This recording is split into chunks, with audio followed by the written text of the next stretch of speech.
Hello movie lovers, কেমন আছো সবাই? আশা করি প্রত্যেকেই ভালো আছে। আজকে তোমাদের জন্য যে মুভিটি নিয়ে হাজির হয়েছি এটি সিনেমা ইতিহাসের এক অনন্য সৃষ্টি। যদিওটি সরাসরি কোনো সত্য ঘটনার পুনর্মান নয়, তবুও এর কাহিনী জীবনের গভীর সত্য এবং মানবিক বাস্তবতাকে এমনভাবে তুলে ধরে যা আমাদের কাছে একেবারেই বাস্তব মনে হয়। এখানে আমরা দেখতে পাই একজন নির্দোষ মানুষের দীর্ঘ কারাবাস, তার অজম্য ধৈর্য, বন্ধুত্বের শক্তি এবং আশার আলো যা তাকে শেষ পর্যন্ত মুক্তির পথে নিয়ে যায়। এই সবকিছু আমাদের মনে করিয়ে দেয় জীবনের যত প্রতিকূলতায় আসুক না কেন, আশা আর বিশ্বাস মানুষকে টিকিয়ে রাখে। মুভিটি সত্যি অশান্ত মনকে সান্ত্বনা দেওয়ার জন্য যথেষ্ট ভূমিকা পালন করবে। তাই আপনার মনে যদি অশান্তির সৃষ্টি হয়ে থাকে তাহলে আপনার জন্য মুভিটি মাস্ট বি দেখা প্রয়োজন। তো চলুন আজকে এই অসাধারণ মুভিটা শুরু করা যায়। তবে তার আগে আমি রাখিব তোমাদের জন্য আরেকটি নতুন মুভি নিয়ে আসলাম, and the movie name of the Shawshank redemption.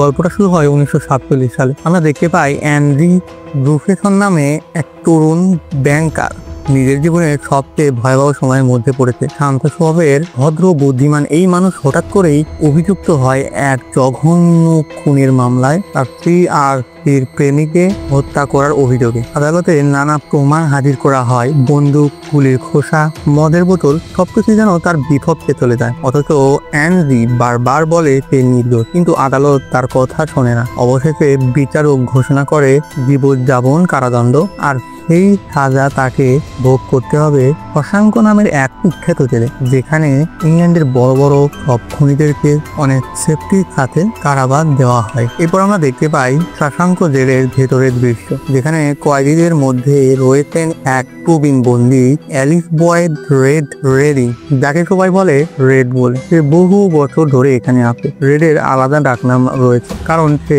বাইরের জগৎ থেকে নানা জিনিস এনে দিতে পারে কয়েদিদের কাছে। নতুন আসামিরা জেলে আসার সময় রেড তাদের দিকে গভীরভাবে তাকায়, বোঝার চেষ্টা করে, আর সেভাবেই রেডের চোখে শুরু হয় অ্যান্ড্রি ব্রুফেসনের কাহিনী। তারপর অ্যান্ড্রির প্রথম দিনগুলো শুরু হয় ভীষণ কষ্টের মধ্য দিয়ে। জেলের ভেতরে যারা শক্তিশালী কয়েদি ছিল তাদের মধ্যে দ্য সিস্টার নামে একদল লোক তাকে প্রায়ই নির্যাতন করত। চুপচাপ ভদ্র স্বভাবের অ্যান্ড্রি প্রচুর যন্ত্রণা সহ্য করে, কিন্তু কখনোই ভেঙে পড়ে না। তার নীরবতা আর ধৈর্যের ভেতরে যে এক ধরনের দৃঢ়তা আছে তা ধীরে ধীরে সবার চোখে দেখা দিতে শুরু করে। এরপর ধীরে ধীরে অ্যান্ড্রির সাথে রেডের বন্ধুত্ব গড়ে ওঠে। রেড অ্যান্ড্রির অনুরোধে বাইর থেকে এনে দেয় একটা ছোট্ট রক হ্যামার। প্রথমে রেড ভাবে এই জিনিস দিয়ে বিপদ হতে পারে, কিন্তু অ্যান্ড্রি বলে যে এটা দিয়ে শুধু পাথরের টুকরো কাটবে আর শখের ছোট ছোট জিনিস তৈরি করবে। তখন কেউই কল্পনা করতে পারেনি এই ছোট্ট হাতুড়ি দিয়ে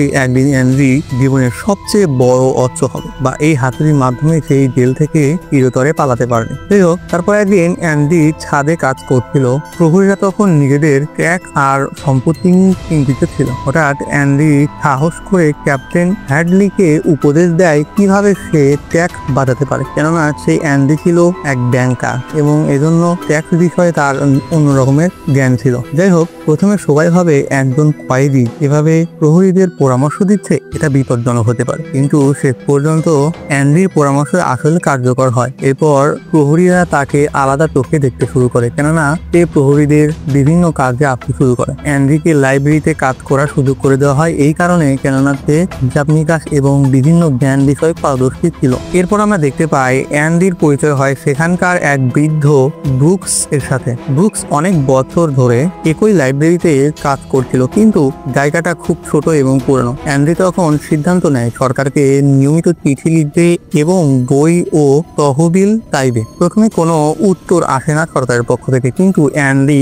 হাল ছাড়ার পাত্র নয়। বছরের পর বছর চিঠি লিখতে লিখতে এক সময় সরকার থেকে টাকা আর নানা ধরনের নতুন নতুন বই আসে। ধীরে ধীরে শশাঙ্ক জেলের লাইব্রেরি হয়ে ওঠে দেশের সেরা কারাগারের লাইব্রেরিগুলোর মধ্যে অন্যতম। এরপর আমরা দেখি একদিন ব্রুকস অবশেষে মুক্তি পায়, কিন্তু বাইরের পৃথিবীতে বেরিয়ে এসে বুঝতে পারে সব কিছু বদলে গেছে। দ্রুতগামী শহর, যান্ত্রিক জীবন আর একাকিত্ব, এই সবের সাথে সে নিজেকে মানিয়ে নিতে পারে না। সে যেখানে যায় নিজেকে বেমানান মনে হয়। শেষ পর্যন্ত দুঃখ আর অসহায় ব্রুক আত্মত্যাগ করে। জেলের ভিতরে থাকা অ্যান্ডি আর রেড সহ সবাই এই ঘটনায় গভীরভাবে কেঁপে ওঠে। তারপর আমরা দেখতে পাই অ্যান্ডি ধীরে ধীরে শশাঙ্ক জেলের এক অপরিহার্য মানুষ হয়ে উঠেছে, কেননা তার বুদ্ধি আর হিসাব কিতাব জানার কারণে জেলের ওয়ার্ডেন স্যামুয়েল নর্টন তাকে ব্যবহার করতে শুরু করে। অবৈধ টাকা বৈধ করা, ট্যাক্স ফাঁকি দেওয়া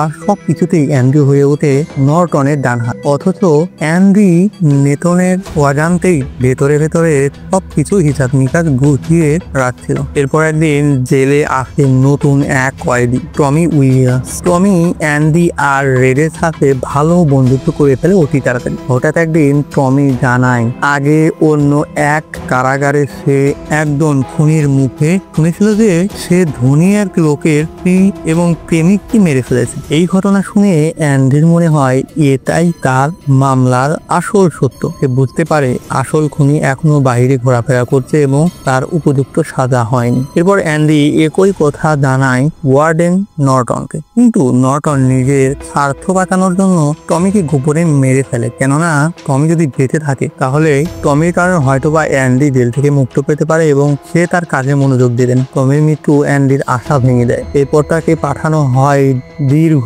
সময়ের জন্য একা ছেলে এবং অন্ধকার কুটুরিতে, সেখানে সে প্রচন্ড কষ্টের মধ্য দিয়ে দিন কাটায়। কিন্তু আশ্চর্যের ব্যাপার হলো বাইরে এসে সে রেডকে বলে আশা হলো সবচেয়ে ভালো জিনিস, আর ভালো জিনিস কখনোই মরে না। তারপর আসে 1966 সাল এক রাত। এই রাতটি যেন জেলে বসবাসকারী সকলের কল্পনার স্বপ্ন, কেননা এই রাতেই অ্যান্ডি জেল থেকে পালিয়েছে। সকালে সবাই হতবাক হয়ে দেখে অ্যান্ডি তার ছেলে নেই। পুলিশ প্রহরীরা সবাই খুঁজে বেড়ান, কিন্তু কোনো হদিস মেলে না অ্যান্ডি। অবশেষে তারা আবিষ্কার করে অ্যান্ডির ছেলে গত 19 বছর ধরে তার ছোট রক হ্যামার দিয়ে দেওয়ালের ভেতর টানেল খুঁড়ে আসছিল। প্রতিদিন অল্প অল্প করে খুঁড়ে গর্তের মাটি সে আঙ্গিনায় ফেলে দিত। গর্তটা ঢেকে রাখতো এক বড় পোস্টার দিয়ে, আর সেই টানেল দিয়েই এক রাতে সে পালিয়েছে। অ্যান্ডি ড্রেন পাইপ ধরে মাইলের পর মাইল হামাগুড়ি দিয়ে বাইরে বেরিয়ে আসে মুক্ত আকাশের নিচে। এরপর অ্যান্ডি বাইরে গিয়ে সব কাগজপত্র আর নর্টনের দুর্নীতির প্রমাণ পুলিশের হাতে তুলে দেয়। নর্টন ধরা পড়ার ভয়ে লজ্জায় আত্মত্যাগ করে। পুরো শশাঙ্ক জেল কেঁপে ওঠে অ্যান্ড্রির বুদ্ধির আর ধৈর্যের কাছে। অবশেষে আসে রেডের মুক্তির দিন। দীর্ঘ 20 বছর পর সে জামিনে মুক্তি পায়। প্রথমে বাইরে এসে সে ভীষণ ভীত হয়ে পড়ে। তারপর মনে হয় ব্রুকসের মতো সেও হয়তো মানিয়ে নিতে পারবে না, কিন্তু অ্যান্ড্রির বলা কথাগুলো তাকে থামায় না। অ্যান্ড্রি তাকে বলেছিল আশা করা ভালো জিনিস, আর ভালো জিনিস কখনোই মরে না। রেড ঠিক করে এবার সে নতুনভাবে জীবন শুরু করবে। এরপর রেড অ্যান্ডির রেখে যাওয়া চিঠি খুঁজে পায়, যেখানে লেখা থাকে কোনো এক দ্বীপে যাওয়ার কথা, এবং তাকে সেখানে চলে যেতে বলে এবং বলে যে আমি সেই সমুদ্র সৈকতে অপেক্ষা করছি তোমার জন্য। রেডের চোখে পানি চলে আসে খুশিতে। সে সীমান্ত পেরিয়ে পৌঁছে যায় মেক্সিকোর সেই নীল সমুদ্রের ধারে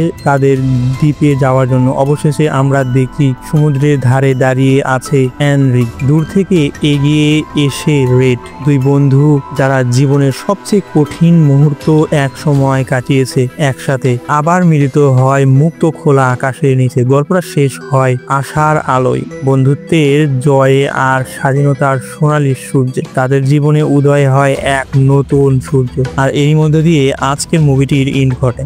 মুভিটি শেষ হলেও মুভি আমাদের জন্য কিছু মেসেজ পৌঁছে দেওয়ার চেষ্টা করে। এর মধ্যে অন্যতম হলো পরিস্থিতি যতই বেগতিক বা বেহাল হোক না কেন, একত্রে বসবাস করা এবং একের প্রতি অন্যর বিশ্বাস ও নিজের স্বপ্ন সম্পর্কে দৃঢ় বিশ্বাস রেখে সেই অনুযায়ী কাজ করাই হলো সাফল্যের অন্যতম শর্ত। তো যাই হোক, আজকের মুভিটি এ পর্যন্তই। মুভিটি কেমন লেগেছে কমেন্ট করতে ভুলবা না। ভালো লাগলে অবশ্যই লাইক করবা, আর এরকম নতুন ভিডিও পাওয়ার জন্য অবশ্যই সাবস্ক্রাইব করে পাশেই থাকার জন্য অনুরোধ রইল।